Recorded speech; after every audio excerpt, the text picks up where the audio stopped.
আজকে হচ্ছে মহরম, 10 মহরম 1448 হিজরি, পবিত্র আশুরা, পবিত্র জুমার দিন। সবাই সবার জন্য দোয়া করি, সবাই সবার ভালো কামনা করি।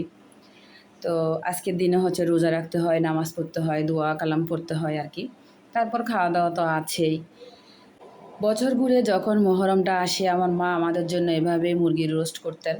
এটা আবার আমাদের চট্টগ্রামের ভাষায় বলে দুরুস্কুরো আর কি, আস্ত মুরগির রোস্ট যেটাকে বলা হয়। তা আমার মা যেভাবে রান্না করতেন আমি ঠিক সেভাবে আজকে এভাবে রান্না করতেছি। আমার মেয়ের কিন্তু খুবই পছন্দের খাবার এটা, আমার মেয়ের বাবারও কিন্তু খুব পছন্দের খাবার। তো ব্যাড লাক, ও হচ্ছে দেশের বাইরে, আমরা করে খাচ্ছি, হয়তো ভিডিওতে দেখবে।